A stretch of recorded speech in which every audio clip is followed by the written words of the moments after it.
this story might seem a little off the wall.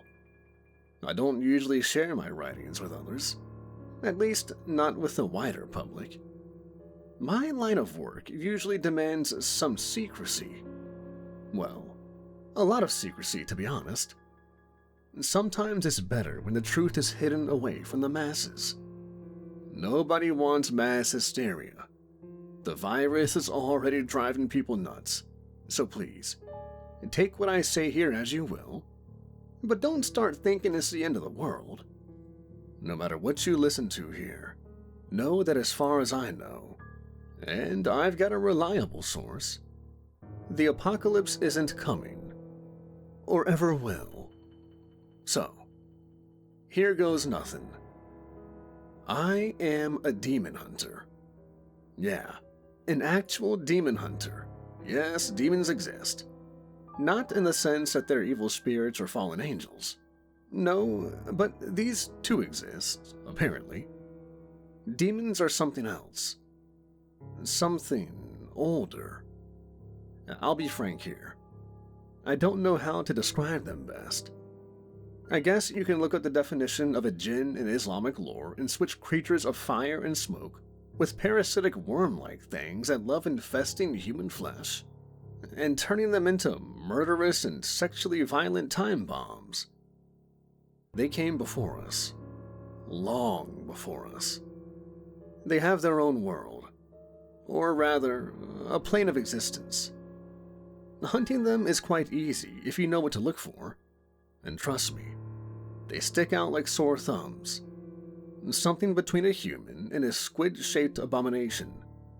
I'm sure a few of you are familiar with the sight, and not because you've seen demons. I wouldn't call these sons of bitches specifically supernatural, just extra-dimensional. Or maybe supernatural, but purely physical.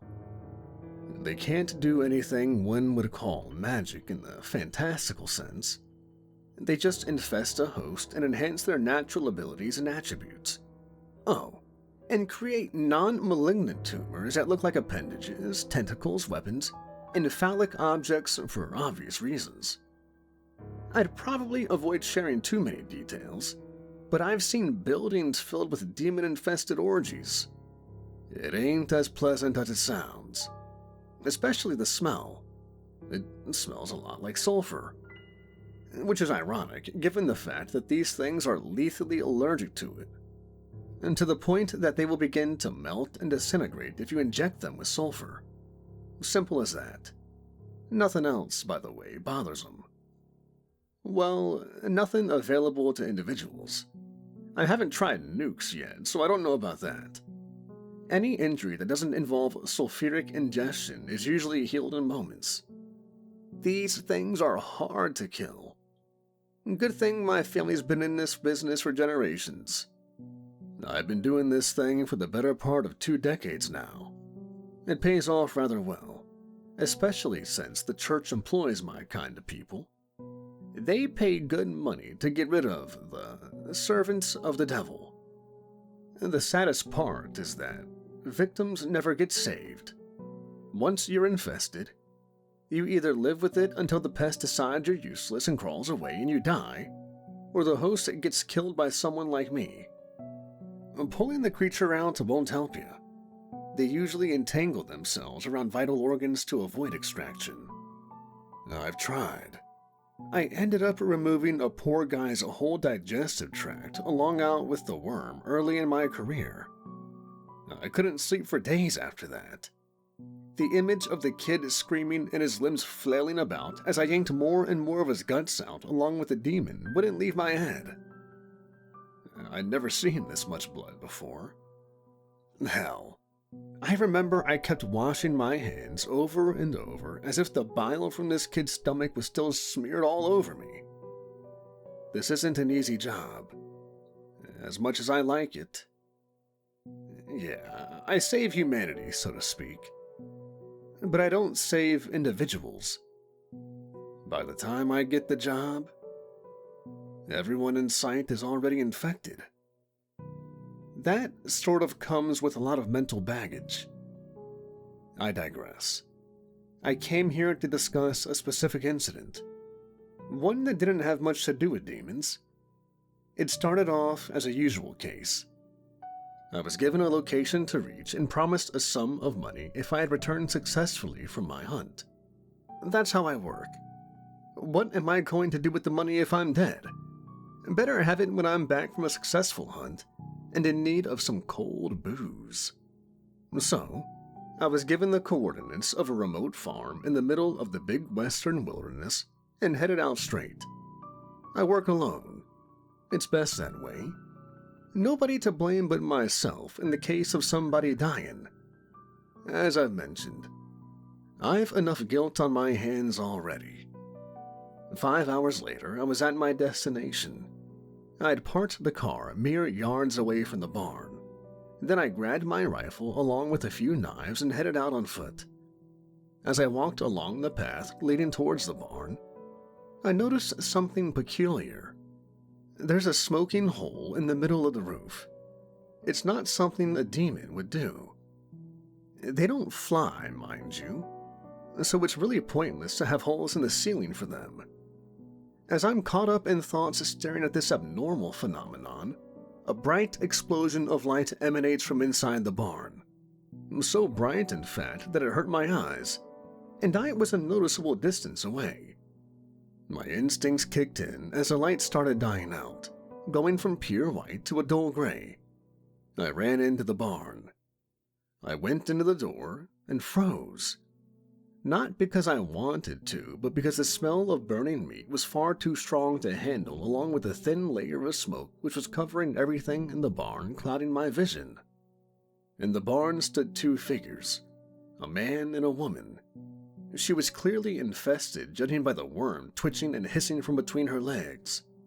The man just stood there. I wanted to call out to him, but stopped myself when I noticed the source of the foul burnt smell. A charred corpse laid before me. It looked like a cold caricature of a human.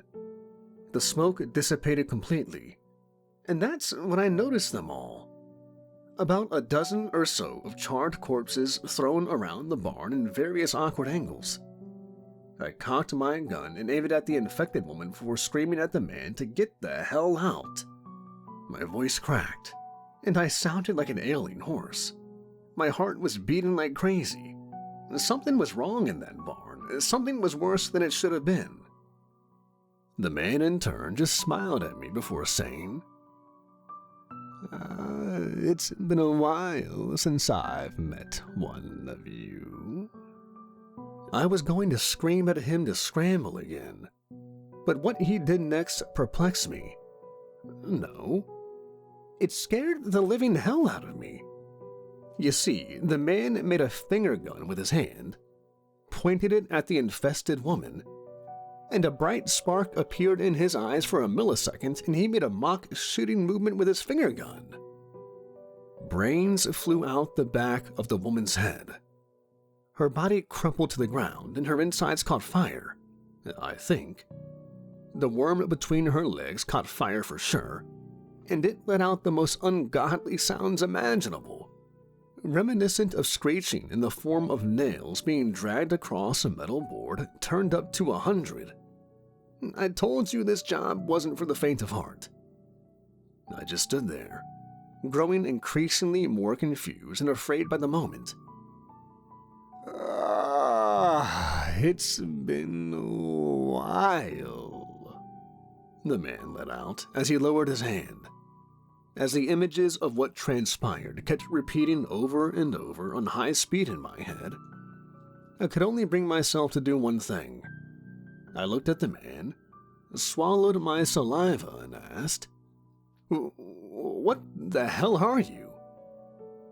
I didn't see the answer coming. "In your world, I'm the devil," the man responded, sporting a massive, gleeful grin on his face. I shot him without thinking. As he said that, my first reaction was screw this, and I pulled the trigger. I was barely even aiming at him, but the bullet hit its mark. But nothing came of it. He looked down while his grin remained. "I'm not, I cut him off with another shot. this one to his head. Blood filled the air around his head and face. He groaned. The hole in his head began to close itself up. "I'm not a worm," the man remarked. I wasn't listening. I was ready to shoot another bullet into his face. "It won't work on me. Stop wasting your precious little lead marbles," he continued, mocking me. I shot him again. This time his eyes shone with that bright spark again. I felt the heat build up in my hands. In a moment's notice, the rifle was turning red with heat, forcing me to drop it to the ground. "I told you it won't work. Why don't you apes ever listen?" the man questioned. My hands were burning with pain and my head was racing. This guy, this thing, it made no sense. I know it sounds ironic now that I'm surprised by something being able to shrug off bullets like nothing, but back then it didn't. I didn't know what to do. I was beginning to plan my escape from the barn, but the man just stood there, staring at me with that grin all over his face. "What are you?" I dared ask. "You call us angels. I won't bother with the actual name, since that might turn you deaf and probably leave you paralyzed. But I guess I can count among my younger siblings, even though," he remarked, seemingly getting lost in thoughts. I bolted. I didn't care what this thing was. It was certainly way too powerful for me to deal with as I was. I had no chance of surviving against this thing. I had to get out of there and alert other demon hunters about this being. As I was mere inches from the door, I felt myself petrify. I couldn't move at all. Fear. No, adrenaline is a scary thing. I felt everything grow sharper at that moment.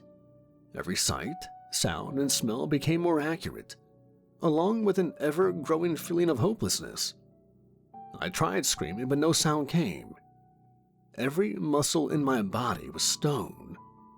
My eyes were focused on the wooden frame of the door in front of me. So close and yet so far away from my freedom.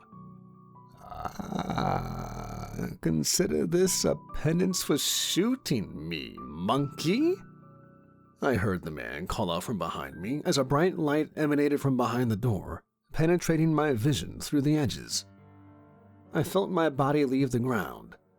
I didn't even have time to think before I found myself being pressed head first into the door and beyond it. A bright white light devoured my whole body. It felt remarkably pleasant. I almost let my guard down and allowed myself to relax in the confines of this warm light. Almost.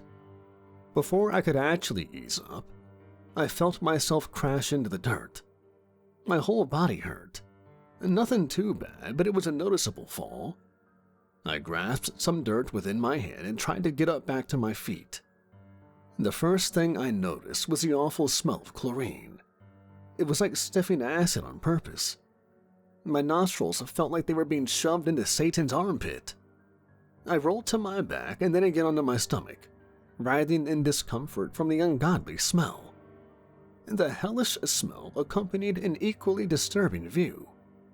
Once I opened my eyes, my heart sank. I could feel my blood pressure rising. I was sure I was in hell. A scenery straight out of the ninth circle permeated my eyes.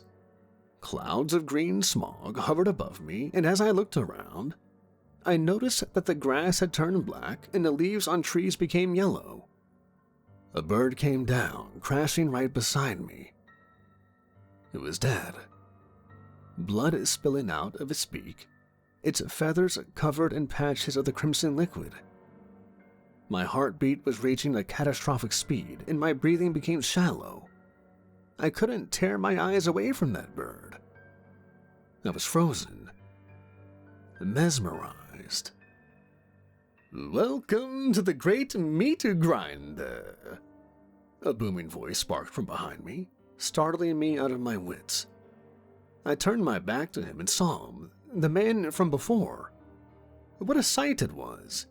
He was soaring on burning eagle wings in the cloud of deadly gas. I felt my eyes well up. But please, I'm sorry. Please, let me out of here. I didn't. I begged him. Stand up, man, and watch the glorious spirits of your kind as they throw themselves into the jaws of death over their hollow convictions of an upcoming peace. Oh, and look and see exactly what I like about you humans. Look at those heroes march on to their second death on sheer willpower alone. The man ordered me to look ahead of us in a boisterous tone. I had no choice. I had no say in the matter. My body, much to my terror, rose up on its own and faced the direction of the oncoming battle. A sea of troops marched through the deadly clouds of smog that covered the field. The man slowly descended to the ground and stood next to me. Yes, this is the closest you've gotten to us, Ape. You should feel proud, he said. My eyes were glued to the marching soldiers ahead of us. They were well protected from the gas. For a few long moments, everything was quiet. I couldn't even hear the marching of troops. It was like the world stood still. And then a shotgun cracked through the air, thundering as a bullet exploded out of the gun barrel that propelled it. One of the advancing soldiers fell down. Dead. The advancing soldiers were stunned. Their front line stopped for a moment, confused. They weren't expecting this. Another gunshot, and then another one, and another one. A volley of fire soon came. Artillery fire followed suit. The advancing soldiers began to lose their nerve. Their lines broke. Panic set in. The smog began dissipating. And that's when I noticed it. The assailants weren't normal soldiers. No, they were a band of blood-soaked beasts. Some of them limping, others awkwardly walking. Some even only crawling on the ground. Their faces melted off, and they were all spitting bloody chunks and coughing violently. And yet, they were roaring and charging onward, blasting their enemy with all their remaining strength and firepower. The advancing forces were thrown into a fit of hysteria. They're all dead, the man remarked nonchalantly. They're all dead and they know it. They're fighting for their sovereign. These humans won't die peacefully. They've returned from their graves to pull their enemies down with them, he continued. Oh, my God, was all I could muster. The sight, the realization, the attack of the dead men shook me to my core. Up until then, I didn't even know this was a thing, but apparently the Great War has had its fair share of mind-blowing events. The man snapped his fingers, and in the blink of an eye, we were back at the farm, facing each other. I didn't have the time to react to the fact that we were back where we were in the barn before the man threw another bomb at me. The God doesn't even know this has happened, he said. What? I yelled, surprised even more. He doesn't know anything about anything in this universe, the man answered with an eerily calm tone. What the I stopped myself, rubbing the bridge of my nose to calm the throbbing in my head. How would he know? He's trapped in a little box, for lack of a better term, the man boasted. My heart skipped a beat hearing that. I guess my expression gave that out, as the man's face contorted into that wide smile once again. Well, would you like an explanation, human? I don't know if I should, I mumbled for an answer. Don't worry, I won't hurt you. Can't guarantee your sanity will remain intact, but I won't intentionally try to damage you," he remarked, not making the situation any easier on me. I guess," I mumbled again. I don't even know why. I'm not sure if it was curiosity or fear. I was caught up in a storm of emotions and my mind was all over the place. "You're a smart ape," the man mocked me, before drawing his finger in the air in a sort of a crude square large enough to fit my body in. The space that his finger traveled over began crackling and a myriad of impossible colors broke through the fabric of my reality. I can't put those colors to words. I've never seen such colors before or since. They were just iridescent, an alien rainbow of sorts blasting its way through space. "Follow me," the man said, before stepping inside the alien rainbow and disappearing in a quick flash of light. I'm not sure if I wanted to follow, if I'm being honest. This was my chance to get the hell out of there and forget everything. I stood there for a few long moments, pondering what I should do. I know that this was probably my only chance to walk away, but I don't know. Something was pulling me towards it. The alien rainbow kept shining at me in various shades of impossible colors. The radiation was almost beckoning me. It was beautiful, truly. Perhaps that's why I made the choice to walk straight into the fire, so to speak. The thing, I guess passageway? It felt warm and pleasant when I passed through it. Sort of like being showered with the warmth of a heater after being soaked in cold water. That was the last pleasant experience I've had once I passed through the alien rainbow. Once I was over to that other side, I found myself covered in pitch darkness. It was the darkest shade of black I've ever experienced. In fact, it wasn't just dark. It was as if I was cast into a black hole. I couldn't see, I couldn't hear, I couldn't smell.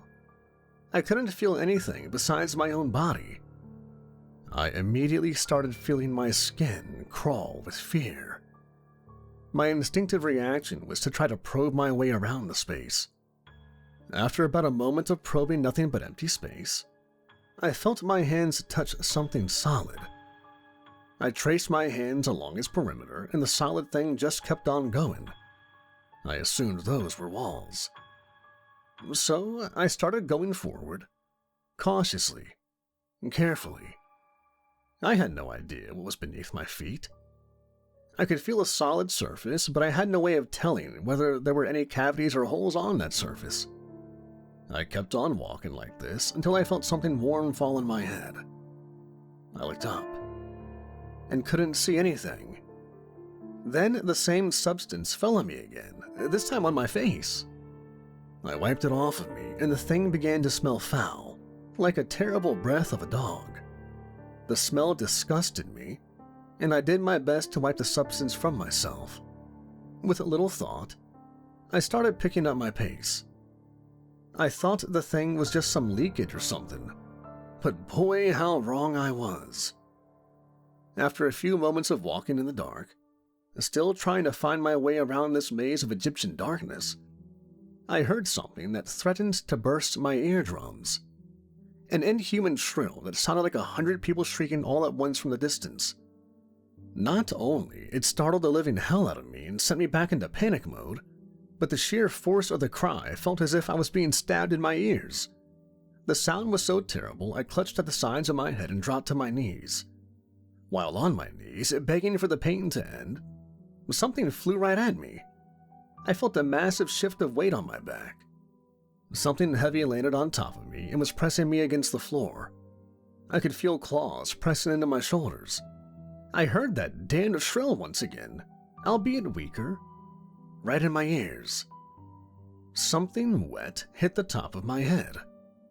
I could already imagine some kind of vile creature sitting on top of me, dying to sink its extra-dimensional fangs into my body. That didn't happen, though. Just as I registered a human breath across the back of my head, Something clasped itself around my ankle, and I felt myself being violently dragged across the dark floor of this space. It wasn't pleasant, but it was better than being eaten by whatever tried to eat me. Friction burns are obviously better than being dead.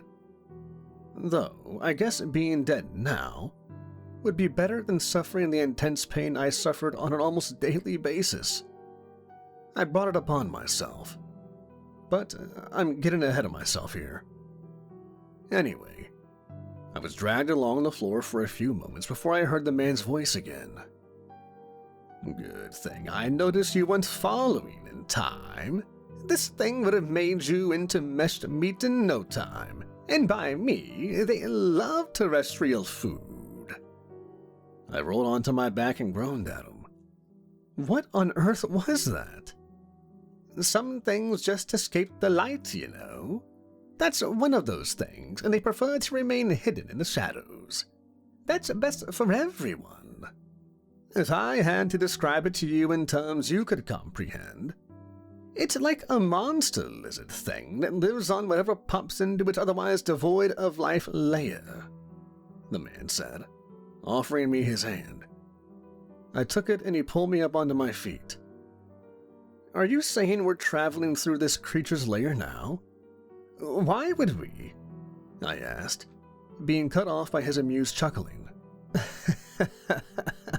Oh, no. These things outright live in the dark. They travel through various spaces that are specifically dark. They can be anywhere, from here to a human child's closet, to some cave on some deserted planet, he explained. Closet, you say? I questioned, intrigued by the similarities to boogeyman stories from back home. Oh, yes. Monkeys don't fear the dark because there are snakes or lions. You're used to these. They could also appear inside the mind of a demented being. When the degeneration is bad enough, that is, he elaborated, almost getting lost in his ramblings once more. I just stood there, staring at him in disbelief, which is why he snapped out of his cosmological explanation.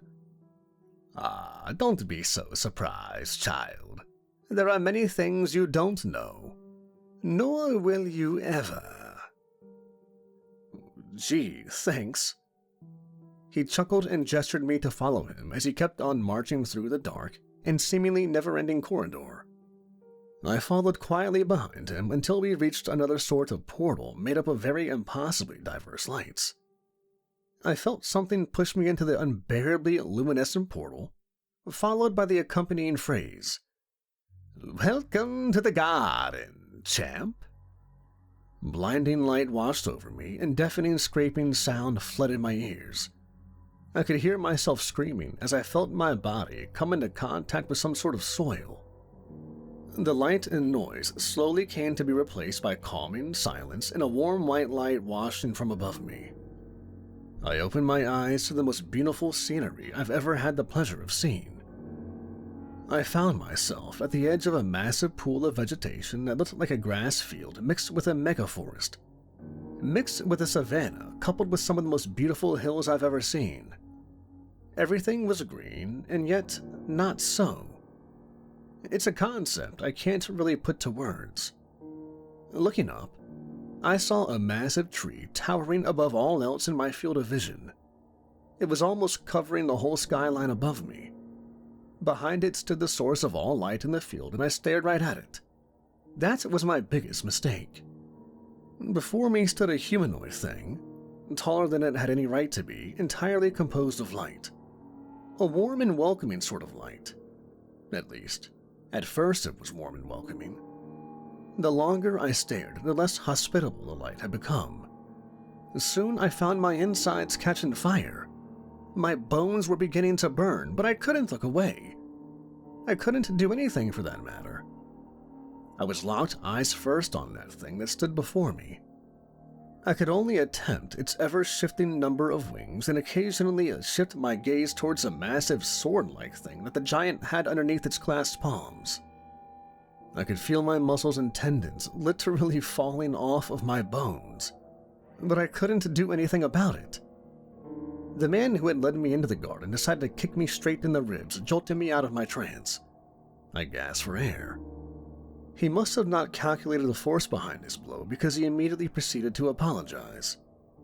"Oh, I'm sorry, but I had to do that. Otherwise, all that would have been left of you would be a big pile of ashes. Could have warned me, you know." I scolded him under my labored huffs and puffs as I clutched at my ribs. "Oh, sometimes I forget how vulnerable you apes are. Avoid looking at my brother from now on," he instructed me. "Your brother?" I questioned, as I got back up to my feet. "Oh, yes. He watches over our father, who resides in a so-called hell, exactly below our feet." He said that so nonchalantly that I was caught off guard. It's almost weird seeing how someone speaks so lightly of God. I have no clue who the man, that being was, but still. It's almost unreal, the ease at which he spoke. I stood there in silence. The being must have noticed this and questioned me on the topic. "What's wrong?" "It's just... all of this. It's a little much. That's hard to digest. God being locked up in a box, the devil being the good guy, standing next to one of the archangels in the Garden of Eden. This is all just..." I muttered.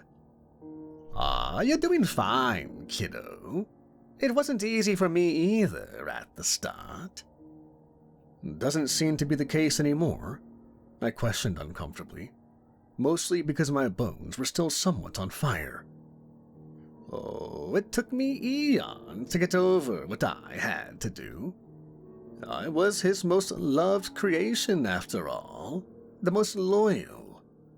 I loved him more than I loved anything else in existence. I loved him more than I loved myself. I was his sword. I've committed what your kind would consider atrocities in his name. I had to. Otherwise, he would do so much worse." "What?" I questioned, confused more than before. "Oh, let me show you," the being said, before placing his hand on my head. Everything went blurry for a second, and then I saw another place, another dimension, reality. I don't know what it was exactly. I couldn't see a world of sorts from above. I had no physical body or anything of that sort. I was merely a spectator in a foreign place. It could have been a hologram or something of that sort, as I could hear the being's voice in my head. "Well, you see, everybody has got to eat, and that includes God. My father, he was both a creator and a destroyer. His creations would deplete him energetically, because he too is subjected to the sadistic laws of physics, albeit different laws from the ones in your reality. On that note, condensed spheres centered around gravitational singularities are delicious. That's just in case if you were wondering if I eat as well," the voice echoed in my mind. Before me, I saw a bird-like thing made up of blinding white light flying all over the skies, followed closely behind a massive black cloud. One that made me feel cold, insanely so. Yes, you see, creation is complicated. And while the Creator God loved his creations, the Destroyer God couldn't contain his hunger. Yes, most of his creations didn't make it beyond a few billion years. The hunger would consume him, and in turn, the Father would consume his beloved creations. I was completely enchanted by the flight of the little luminescent construct. It was flying so hectically I couldn't tear my eyes away from it. More so, every time it connected with something, said thing would explode into a beautiful array of colors. Oh, they weren't more than culinary pieces of art for father. Not that he'd ever call them so. But it was obvious he didn't have too many qualms about consuming his precious little works. After all, being God entailed him the ability to just recreate something new. I was utterly mesmerized by the display of endless miniature supernova popping up all over my line of sight once something emerged from the pitch-black cloud. Something almost inconceivable in both its sheer magnitude and unapologetic ugliness. It was like a cosmic cancerous mass. Eyes, teeth, tendrils, twirling masses, scales, light, smoke. All of that moving in impossible ways and shapes that blinded my eyes and made me feel sick. I couldn't take the sight for long. I had only seen the edge of that thing, but I couldn't stand it at all. It was outright hurting my head to see the representation of this thing. I screamed out in pain, and everything faded to black. You see, I had used to soften a father's creations before he devoured them. It was a father-son bonding thing, I guess. Oh, I didn't see the problem with it because I wasn't attached to the creations.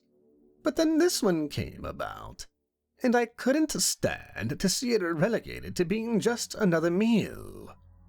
The bean continued speaking, but this time its voice was coming from beside me. I opened my eyes, and I was standing right in front of the massive tree in the center of the garden. It turned out to be way bigger than I first thought. It had the widest trunk of any tree I'd ever seen before, and it was probably at least twice as tall as the redwood called Hyperion, which is supposed to be the tallest tree in the world. I just stood there for a couple of minutes, astonished by the natural marvel that this tree was. The bean beside me didn't seem to mind as he just stood there and watched the tree with me. "Touch it," he told me. I reached out and pressed the palm of my hand onto the tree trunk. The bark shifted gently beneath my skin. I was completely blown away by this, and it felt quite pleasant. The bark kept on moving and reshaping itself until it formulated a picture on the surface of the tree. "This is the final chapter of my story, child," the bean said. I removed my hand and looked at the picturesque formation now present on the trunk. There were two winged spherical formations there, one big and one small. Each had many wings to them. They were watching over something in the distance, a third sphere. "Is that?" I asked, as I ran my hand across the depiction. "Yes, that's my father and I, observing your universe." "Oh." I looked at the being next to me. He seemed like a normal man at this point, the most human he's seemed to me so far. There was something incredibly sincere in his eyes. Pain. I guess even celestial beings can experience emotions. "Keep watching, boy," the being commanded me. I turned back to the tree. The depiction had shifted into another picture. The bigger winged sphere had now grown multiple tentacles that stretched out towards the universe. "Whoa!" I let out. The bark shifted again, turning into what appeared to be a confrontation of some sorts between the bigger winged sphere and the smaller one, as the latter stood between the former and the universe. "You?" I said, the sound barely escaping my mouth. "Yes, I told you, couldn't pass on this little gem. Oh, it's grown to be far more endearing than I ever imagined it to be. Even back then, I couldn't let him take this one. I was going to offer myself as a substitute. I even pleaded with him to let me craft something he could chew on just so he could spare this one. He wouldn't listen, though. I ended up being tossed out of home because of how irrational he had become due to his hunger. Look at the tree again. It's showing my fall." The tree bark shifted and turned to display the downward spiral of the smaller winged sphere as the being collapsed into the physical realms of my reality. Yes, I ended up crashing into a little planet where only life had just taken off. I found myself inside a little pond where small creatures did their best to survive. I watched them for a while, at first not because of how fascinating I was with them, but because of how hopeless I had felt. I didn't feel like I could ever stop the monstrosity my father had become once again. I was losing faith in myself. Ironically, the little creatures had largely ignored me, probably because my presence was frying them if I came too close. They kept on fighting for their own survival, regardless of how impossibly near their ultimate end seemed to be. Granted, they couldn't grasp the concept of the end of times, but they didn't seem too concerned with anything. All they wanted to do was make it. That's inspiring, isn't it? Hey, listen to me, ape. Oh, yes, sorry, I'm just... I rumbled semi-automatically, as if I had just woken up. It's fine. The little creatures, they've restored my faith in me. Thus, I took up my spear and flung myself back into the heavens to face my father, to fight for what had mattered to me. Oh, I see that, I said, as I watched the bark slowly beginning to show off the effigy of a more conventional angel taking up flight towards the heavens, spear and shield in hands. Soon enough, the image turned into a depiction of a confrontation between the angel and a multi-headed monstrosity that looked a lot like a hydra or a dragon. A familiar imagery, to say the least. My heartbeat rose as a realization of whose company I'm in began to sink in. The tree bark kept on twisting and shifting, revealing the full extent of the battle between being and God. There was the breathing of what appeared to be fiery beams, the removal of heads and tearing of wings, not to mention a whole lot of other disgusting things. I'm glad I got to see the crude representation of it on a tree bark as opposed to in person. The presentation ended with the angelic figure pushing the serpentine deity into a box of sorts. My breathing swallowed. At that moment, I was certain I knew who was standing next to me. And scratch that. What was standing next to me? The spear-wielding angel, the devil himself. The dragon-shaped monster of a god shoved into a cage type of a dimension. The roles were reversed. It all made sense now. I turned to the being and fell to my knees. "Forgive my disrespect, my lord," I let out.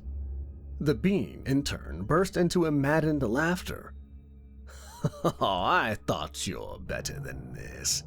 I don't need this worship. Not my thing. Maybe father would have liked this, but not me.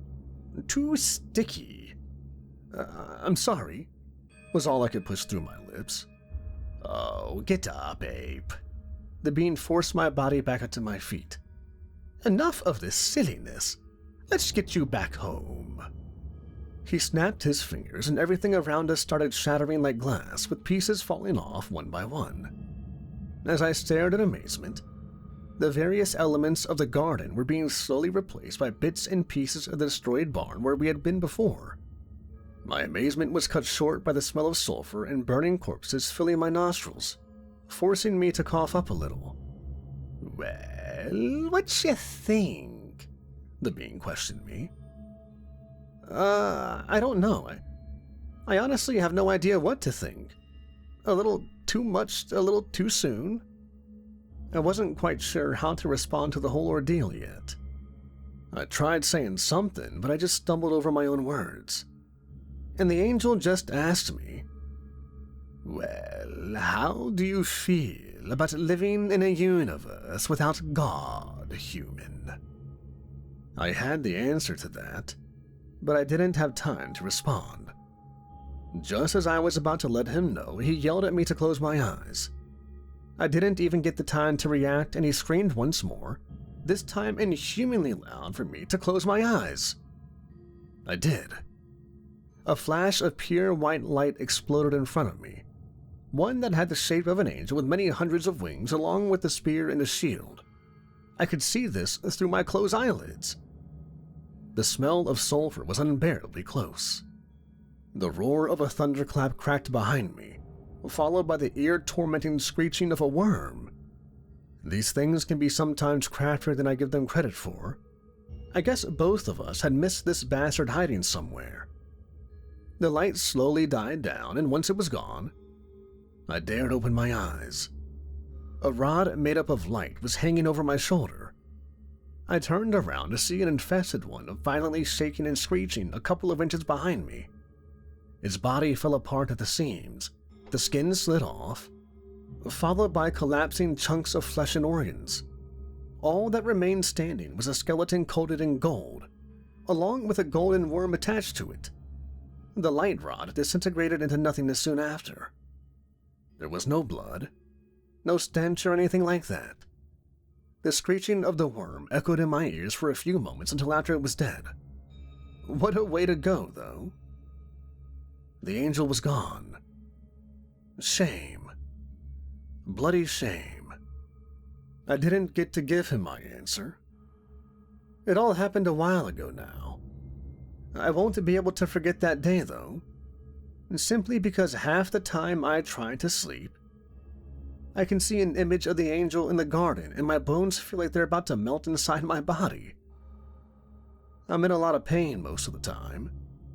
I doubt there's a cure for that. But I guess I'll get used to that too eventually. On the plus side, I now have a golden extra-dimensional parasite carcass displayed as a trophy. It ain't so bad after all. It won't ever be too bad. Because there's someone who is like a god that's watching over us.